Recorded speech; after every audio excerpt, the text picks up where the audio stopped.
Many people haven't seen Fire in the Sky. Never heard of it. Never heard of it. It's like 20%. Well, you know, the main character cast in the movie was Robert Patrick. How many people know who Robert Patrick was? Oh, come on, the Terminator? He was the Terminator in Terminator 2, the liquid metal man. And he was the crew boss in our movie. It's time for a new movie. You know? How many people have seen the new movie? Okay, that'll work. I get the same feedback from other actors that I thought were just everyday characters, like the guy who played the sheriff, James Garner. He was the star of the Rockford Files. If you go back even further, he had a show called Maverick. But the guy who played me in the movie was D.B. Sweeney. He played in a movie called The Cutting Edge, an ice skating movie. Peter Berg, he was one of the crewmen. He's now the biggest movie maker in Hollywood. So, like I said, it's time for a new edition of Fire in the Sky. There was one underway, script being created for a rewrite of Fire in the Sky, and the screenwriter had an unexpected departure from this life, but we'll get it done and update the story, add the new information that has come in over the years, and it's something that's continued to grow over the years. Over time, it was very negatively received at the time, and now they got this thing called World UFO Day. The state of Arizona endorsed World UFO Day and mentioned my case. So Travis, we've come a long ways from all the negative skepticism to him using my case to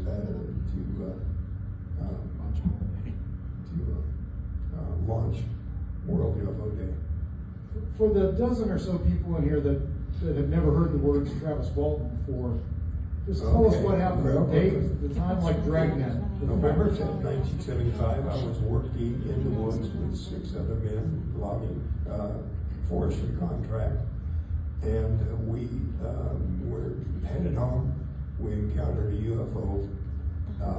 I got out to take a closer look and was struck by a blast of energy and taken aboard.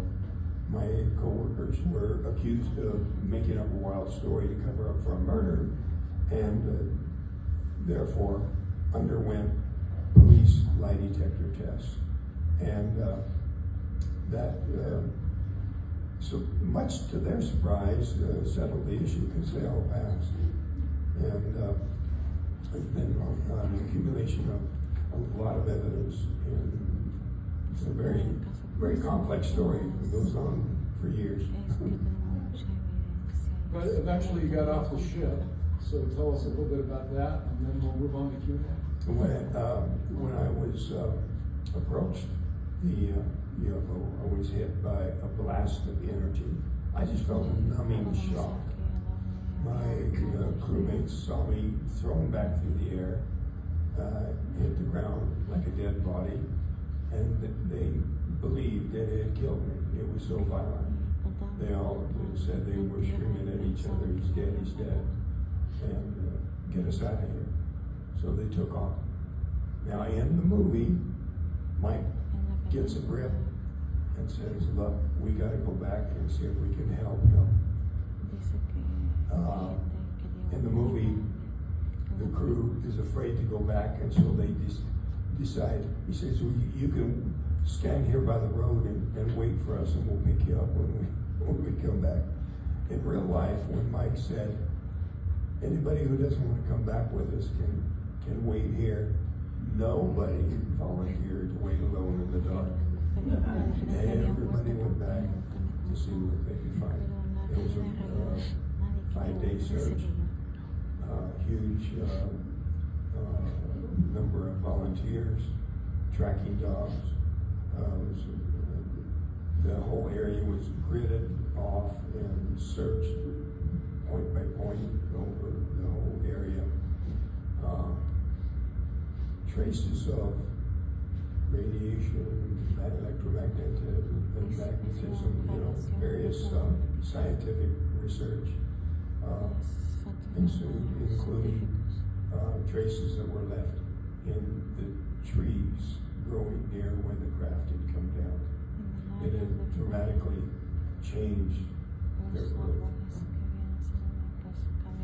And you were returned on a road just outside of Heber. Yeah.